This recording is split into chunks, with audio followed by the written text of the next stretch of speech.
तो इस कहानी के शुरुआत में हमें एक बहुत ही फेमस कंपनी जिसका नाम अम्ब्रेला कॉर्पोरेशन था उसके बारे में बताया गया। दरअसल अम्ब्रेला कॉर्पोरेशन एक बहुत ही बड़ी और काफी सक्सेसफुल कंपनी बन चुकी थी और इसी सक्सेस का रीजन यह था कि अम्ब्रेला कॉर्पोरेशन वेपन को सेल करके प्रॉफिट अर्न करती थी और इस बारे में सारे कंपनी के एम्प्लॉयर्स नहीं जानते थे, बल्कि इस कंपनी के हाई स्किल ऑफिसर्स ही इस बात को जानते थे। अब क्योंकि अम्ब्रेला कॉर्पोरेशन की बिल्डिंग काफी बड़ी थी तो उसे एक सिटी के नीचे बनाया गया था। यहाँ पर हम एक आदमी को देख पाते हैं कि किसी ग्रीन कलर के एंटीवायरस को चुरा रहा था और यह काम वो बहुत ही ध्यान लगाकर करे जा रहा था, लेकिन जाते जाते वो शख्स उस ब्लू कलर वाले वायरस को लैब में ही फेंक देता है। हवा की वजह से वायरस सभी जगहों पर फैलने लग जाती है। वहीं पर एक आदमी जो कि जल्दबाजी में कहीं पर जा रहा था, आगे जाने पर वो एक आदमी से टकरा जाता है, लेकिन इसके बावजूद भी उसके कदम नहीं रुकते क्योंकि उसे जल्दी जो थी। देखते हैं कि बहुत सारे एम्प्लॉयर्स एक लिफ्ट से होता हुआ जाने लग जाते हैं। कुछ ही वक्त के बाद वो लिफ्ट अपने आप ही स्टक हो जाती है। लैब में यूज होने वाले डॉग्स जब उस नीले वायरस को सूंघते हैं तो वो जोर जोर से भौंकने लग गए थे। ऐसे होते ही पूरे के पूरे होल अपार्टमेंट में अलार्म बजना शुरू हो गया। कंपनी के फिट किया गया पानी भी बारिश की तरह गिरने लग जाता है। एक फीमेल एम्प्लॉय सीसीटीवी कैमरे की तरफ देखकर किसी को यह बताने की कोशिश कर रही थी कि यहाँ पर किसी भी तरह का आग नहीं लगा है, इसीलिए इस पानी को बंद कर दिया जाए, लेकिन उसके कहने के बावजूद भी पानी गिरना बंद नहीं हो रहा था। एक दूसरा एम्प्लॉय आकर उसे बताने लग गया कि यह पूरा अपार्टमेंट लॉक्ड हो चुका है और हम सभी यहीं इसी में फंस चुके हैं। अब यहाँ धीरे धीरे पानी जमा होता ही जा रहा था, जिससे वो सभी अब मारे जाने वाले हैं। अब जितने भी एम्प्लॉयर्स लिफ्ट में फंसे हुए थे वो बाहर निकलने की तमाम कोशिश करते हैं। उसी में एक लड़की जो सबसे पहले लिफ्ट से बाहर आना चाहती थी वो बाहर आने की कोशिश में ही मारी जाती है। इसके बाद हमें एक लड़की को दिखाया गया जिसका नाम एलिस था। वो इस टाइम अपनी आंखें खोलती है, लेकिन उसे यह याद नहीं आ रहा था कि वो यहाँ पर कैसे आई और इस टाइम किस जगह पर मौजूद है। दरअसल उसकी मेमोरी लॉस्ट हो चुकी थी, जिसकी वजह से उसे कुछ भी याद नहीं आ रहा था। एलिस बाहर आई तो उसे एक लॉकर में एक गन दिखाई देती है और वो रूम से बाहर आकर टेबल पर रखे हुए एक पिक्चर को देखती है। उसे पता चला कि यह पिक्चर तो उसके और उसके हस्बैंड के शादी के पिक्चर थी। यहाँ पर उसे ये भी याद नहीं था कि उसकी शादी आखिर कब हो गई। ठीक उसी टाइम पर एलिस यहाँ पर कुछ अजीब ही फील करती है और तभी एक आदमी जिसका नाम मेट था वो वहाँ पर जल्दी से आकर कहने लग गया कि मैं तुम्हारी मदद के लिए आया हूँ। कि इतने ही देर में कुछ सोल्जर्स भी वहाँ पर आ जाते हैं और वो इन दोनों को पकड़ लेते हैं। सारे के सारे सोल्जर्स मेट और एलिस को लेकर अम्ब्रेला कॉर्पोरेशन के ट्रेन में चढ़ जाते हैं। वहीं पर उन्हें एक और आदमी बेहोशी की हालत में मिला। इस आदमी का नाम स्पेंस था। इस आदमी को भी ठीक उसी तरह से याद नहीं था जैसे एलिस को कुछ याद नहीं होता। स्पेंस नाम का शख्स वही है जो एलिस के साथ उसके वेडिंग पिक्चर में मौजूद था, यानी उसका हस्बैंड। स्पेंस को देखते ही एलिस को कुछ अजीब तरह से विजन आने लग जाते हैं। उस विजन में वो अपने वेडिंग वाले दिन को देख पाती है, लेकिन यहाँ पर भी उसे कुछ समझ में नहीं आ रहा था। वो लोग उस ट्रेन के जरिए काफी आगे तक आ चुके थे। एलिस सीनियर सोल्जर को गन पॉइंट पर लेते हुए उससे पूछने लग जाती है कि यहाँ पर क्या चल रहा है। वो एलिस को बताने लग गया कि तुम्हारी कोई शादी नहीं हुई, बल्कि वो तो एक फेक था और शादी का सारा ड्रामा उन्होंने इसलिए क्रिएट किया हुआ था ताकि वो उस जगह पर जा सके जहां पर वो अभी जा रहे हैं। वो एलिस को यह भी बताया कि जिस घर से हमने तुम्हें पकड़ा है उसी रास्ते के जरिए हम उस सिटी के नीचे बनाए गए बहुत बड़ी अम्ब्रेला कॉर्पोरेशन कंपनी के लैब में जा रहे हैं, क्योंकि अम्ब्रेला कॉर्पोरेशन को चलाने वाली मशीन काफी ज्यादा खतरनाक के साथ पावरफुल, जिसका नाम रेड क्वीन है, उसने अपने सारे एम्प्लॉयर्स को जान से मार डाला है। यानी इस कहानी के शुरू में जितने भी लोग उस अपार्टमेंट में लॉक्ड होकर फंस चुके थे, यहाँ पर उन्हीं एम्प्लॉयर्स की बात चल रही थी। थोड़ी ही देर के बाद वो सभी एक अजीब सी जगह पर पहुंच जाते हैं और सीनियर सोल्जर अपने बाकी के सोल्जर्स को कहने लग गया कि इस पूरे जगह को अच्छे से एक्सप्लोर करो। Umbrella corporation powerful dangerous computer यानी रेड क्वीन उन सभी को देख रही थी कि आखिर वो क्या करने के लिए आए हुए हैं। उन लोगों के साथ एक हैकिंग ऑफिसर मौजूद था जो वो अपने हैकिंग को यूज में लेते हुए एक नए रास्ते को ओपन कर देता है। दरवाजा खुलते ही कुछ ऑफिसर्स उसके अंदर चले जाते हैं, लेकिन तभी अचानक से उस जगह का डोर अपने आप ही बंद हो जाता है। हैकिंग ऑफिसर ने बताया कि इस दरवाजे को रेड क्वीन ने बंद किया हुआ है। तभी जिस जगह पर वो ऑफिसर्स गए हुए थे एक लेजर वेपन एक्टिवेट हो जाता है, जिससे उनकी एक फीमेल सोल्जर का सर कट जाता है और वो मर जाती है। उस फीमेल सोल्जर को मरता हुआ एलिस ने देख लिया था, इसीलिए वो घबराते हुए उस हैकिंग वाले ऑफिसर को जल्दी से लेजर वेपन को बंद करने के लिए कहती है। अभी वो इतना कही ही थी कि तभी एक और ऑफिसर उस लेजर वेपन से मारा जाता है।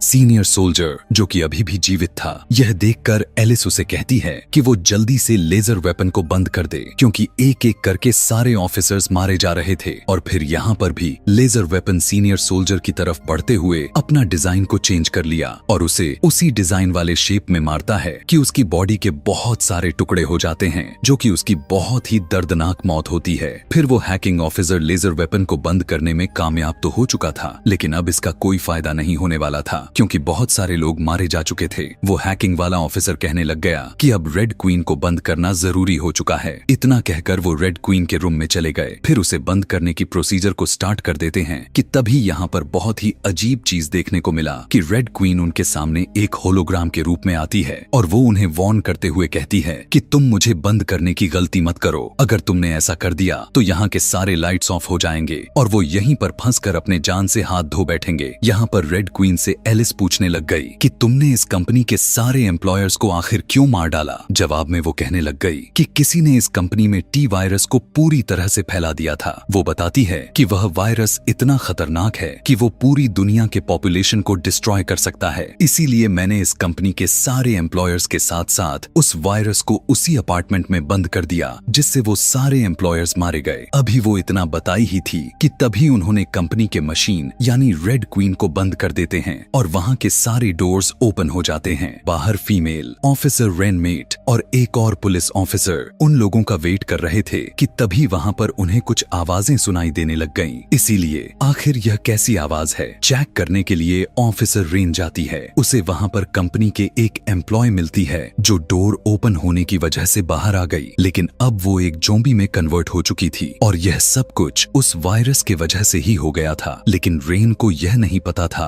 कि वो एक ज़ॉम्बी बन चुकी है जो अचानक से वो उसके हाथ पर काट लेती है। मदद के लिए रेन जब दूसरे ऑफिसर्स को बुलाने लग गई थी, वहाँ आकर वो ऑफिसर उस ज़ॉम्बी लड़की को आगे ना आने की वॉर्न करता है, लेकिन वो नहीं रुकता और आगे बढ़ने लग जाती है। इसीलिए रेन उसे शूट करके उसे जान से मार डालती है। इतने ही देर में एलिस और वो हैकिंग ऑफिसर भी आ जाते हैं। रेन यहाँ पर उनसे पूछने लग गई कि हमारे बाकी के टीम मेंबर्स कहाँ पर हैं, जिस पर हैकिंग ऑफिसर बताता है कि हमारे सारे सोल्जर्स लेजर वेपन की वजह से मारे जा चुके हैं। अभी वो आगे बढ़ने की कोशिश कर ही रहे थे कि तभी चारों तरफ से ज़ॉम्बी एम्प्लॉयर्स इन्हें घेर लेते हैं। यह देखकर सभी खुद को सेव करने के लिए उनका मुकाबला करते हुए उन्हें गोलियों से भूनना शुरू कर देते हैं। यहाँ पर सबसे अजीब वाली बात तो यह था कि उन सारे ज़ॉम्बिस के ऊपर गोली का कोई असर ही नहीं हो रहा था और ना ही वो मर रहे थे। इन लोगों को उन ज़ॉम्बिस को ना मरने की वजह उन्हें समझ में नहीं आती। जब सब कुछ इनके समझ के बाहर जा रहा था तो वो उन सभी ज़ॉम्बिस को बॉम्ब से डिस्ट्रैक्ट कर देते हैं और वहाँ से भागने की कोशिश में लग जाते हैं कि तभी उसी भागने के दौरान उनके एक ऑफिसर को ज़ॉम्बी पकड़ लेता है। बाकी लोग भी खुद को सेव करके वहाँ से निकलने की काफी कोशिश करते हैं। इधर एलिस जो कि उन लोगों से अलग होकर बाहर निकलने का रास्ता ढूंढ रही थी कि तभी उसके सामने एक ज़ॉम्बी डॉग आ जाता है। अब कहीं वो उसे काट ना ले, इसीलिए वो जल्दबाजी में एक दूसरे डोर को लॉक कर लेती है, लेकिन वहाँ पर भी एक ज़ॉम्बी पड़ा हुआ था। अपने आप को बचाने के लिए एलिस उससे फाइट करने लग गई और अपने फाइटिंग स्किल से उसे मार देती है। यहाँ पर एलिस को यह भी याद नहीं था कि आखिर वो इतना पावरफुल के साथ साथ उसके पास इतने सारे स्किल्स उसके अंदर कैसे हैं, और यह उसके लिए कोई बड़ी बात तो बिल्कुल भी नहीं थी, क्योंकि वो यह भूल चुकी थी कि वो अम्ब्रेला कॉर्पोरेशन कंपनी के मेन सिक्योरिटी ऑफिसर रह चुकी थी। एलिस उस ज़ॉम्बिस की गन लेते हुए उन सारे डॉग्स को शूट करके उन्हें मार देती है। मेट भी वहाँ पर कुछ ढूंढ रहा था कि तभी वहाँ पर एक ज़ॉम्बी लड़की आ जाती है। पता चला कि यह ज़ॉम्बी लड़की असल में मेट के सिस्टर थी। अब क्योंकि वो भी एक ज़ॉम्बी ही थी तो जाहिर है कि वो कहाँ रुकने वाली थी, लेकिन बिल्कुल ठीक वक्त पर एलिस आकर मेट की जान बचा लेती है। मेट एलिस को बताता है कि ये मेरी सिस्टर थी और वो दोनों मिलकर अम्ब्रेला कॉर्पोरेशन कंपनी के गैर कानूनी कामों के खिलाफ एविडेंस को कलेक्ट किए जा रहे थे ताकि वो अम्ब्रेला कॉर्पोरेशन के इस प्रोसीजर को आगे बढ़ने से रोक सकें। वो बताता है कि उसके इस काम में उसके बहन का साथ यहाँ की एक सिक्योरिटी ऑफिसर दे रही थी, लेकिन फिर अचानक से वहाँ पर कुछ ऐसा हुआ कि पूरे कंपनी कंपनी में किसी ने टी वायरस को फैला दिया, जिससे उसके सिस्टर के साथ साथ सभी एम्प्लॉयर ज़ॉम्बी में बदल गए। यहाँ पर मेट ये बात नहीं जानता था कि वो जिस सिक्योरिटी ऑफिसर की बात कर रहा है वो कोई और नहीं बल्कि एलिस ही है, जो कि इस काम में वो उसकी सिस्टर की मदद करने वाली थी। यहाँ पर पता चलते ही एलिस भी इस बात को छुपा कर रखती है कि वो उसकी बहन को जानती थी और वही सिक्योरिटी ऑफिसर है। इधर इन सभी को चारों तरफ से ज़ॉम्बिस ने घेर लिया था और तब जाकर एलिस रेड क्वीन को चालू करने को कहती है, क्योंकि एक वही थी जो उन्हें यहाँ से निकलने का सेफ रास्ता बता सकती थी। एलिस रेड क्वीन को ऑन कर देती है। उसके यहाँ आते ही रेन रेड क्वीन से पूछने लग गई कि ये ज़ॉम्बिस क्यों नहीं मरते। तब यहाँ पर रेड क्वीन उन्हें बताती है कि उन सारे ज़ॉम्बिस को मारने के लिए उनके सर पर मारना होगा, तब जाकर उनकी डेथ होगी, क्योंकि उनके बॉडी में वो टी वायरस चला गया है जो कि बहुत ही ज्यादा मात्रा में पावरफुल है और जाहिर है वो वायरस उनके बॉडी में पावर प्रोवाइड करता रहता है और यही वजह है कि गोली लगने के बावजूद भी वो नहीं मरते। एलिस रेड क्वीन से यहाँ इस कंपनी से बाहर निकलने का रास्ता पूछने लग गई। रेड क्वीन कहने लगी कि मैं तुम्हें यहाँ से बाहर निकलने का रास्ता तो बता दूंगी, लेकिन मैं तुम्हारे उन सभी साथियों को यहाँ से बाहर नहीं जाने दूंगी जो इन्फेक्टेड हैं। और रेड क्वीन उन्हें रास्ता बता देती है। पता चला कि वो रास्ता एक अंडरग्राउंड से होता हुआ जा रहा है, लेकिन फिर भी वे सभी वहाँ से जाने लग जाते हैं। मगर तभी वहाँ पर भी बहुत सारे ज़ॉम्बीस आ जाते हैं जो अचानक से उन सब पर अटैक कर दिए, जिस दौरान वो हैकिंग वाला आदमी इन्फेक्टेड हो जाता है। बाकी लोग तो उस अंडरग्राउंड रास्ते को पार करने में सफलता प्राप्त कर लिए थे, लेकिन वो हैकिंग ऑफिसर उन ज़ॉम्बिस के बीच में फंस जाता है। तब एलिस रेन को कहने लग गई कि वो हैकिंग ऑफिसर को बचाने में उसकी मदद करे,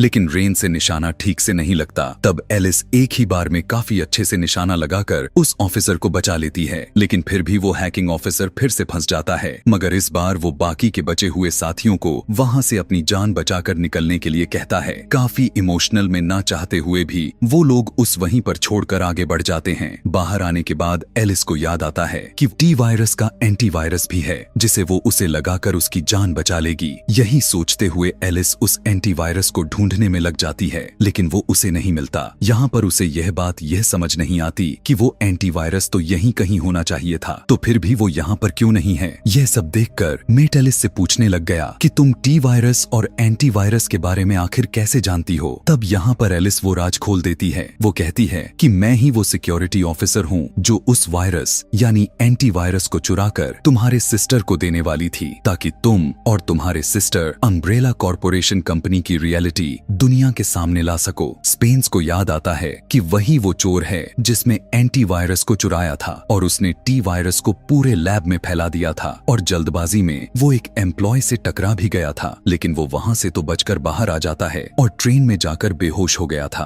और टेम्परेरीली उसकी भी मेमोरी लॉस्ट हो चुकी थी। और ये वही वक्त था जब उन ऑफिसर्स को मिला हुआ था। ठीक उसी वक्त एलिस को भी पता चल जाता है कि स्पेन्स ही वह आदमी है जिसने इस वायरस को चुराया था, लेकिन अब सिचुएशन काफी खराब हो चुकी थी, तो एलिस ने खुद को चेंज कर लिया था और अब वो अच्छी बन गई थी। इसीलिए अब वो स्पेन्स को रोकने की कोशिश करती है, लेकिन अचानक से स्पेन्स गन उठाते हुए पॉइंट कर लिया। स्पेन्स एलिस को उसके साथ चलने के लिए कहता है, जिस पर एलिस उसे मना कर देती है कि तभी अचानक पीछे से एक ज़ॉम्बी स्पेन्स को बाइट कर लेती है, जिससे वो भी अब ज़ॉम्बी बन जाने वाला था। स्पेन्स उन लोगों को अब यहाँ पर लॉक करके ट्रेंच की तरफ चला गया जहाँ पर वो एंटीवायरस रखा हुआ था। स्पेन्स खुद को उस एंटीवायरस लगाने ही वाला था कि तभी वहाँ पर एक बहुत ही खौफनाक सा दिखने वाला म्यूटेंट आ जाता है और यह म्यूटेंट अम्ब्रेला कॉर्पोरेशन कंपनी ने ही बनाया हुआ था, जो कि एक बहुत ही ज्यादा खतरनाक म्यूटेंट था, क्योंकि वो इंसानों का खून पीता था। जितना ज्यादा वो इंसानों का खून पीता जाता उतना ही ज्यादा वो ताकतवर बनता चला जाता था। यहाँ पर यह अजीब तरह से दिखने वाला म्यूटेंट स्पेंस को मारने के बाद उन तीनों के पीछे लग जाता है। एलिस रेड क्वीन से रिक्वेस्ट करने लग जाती है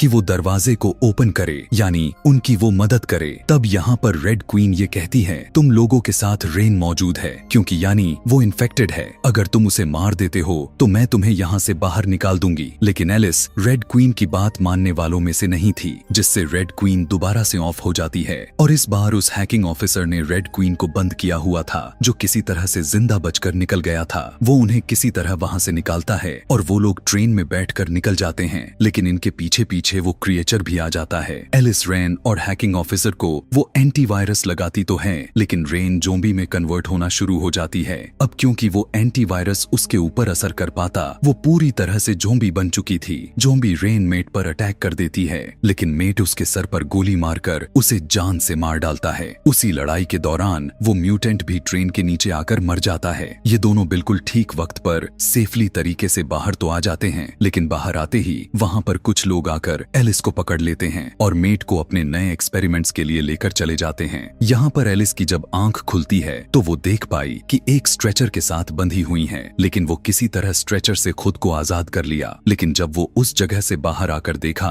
तो पता चला कि बाहर का मंजर ही बदल गया था। पूरा शहर डिस्ट्रॉय हो गया था, यानी मतलब साफ हो चुका था कि वो टी वायरस अब पूरे शहर में फैल चुका था। और इसी को दिखाते हुए यह कहानी यहीं पर खत्म हो जाती है। दोस्तों, अगर इस कहानी का अगला पार्ट देखना चाहते हैं तो कमेंट में नेक्स्ट लिखना ना भूलें। Thanks for watching.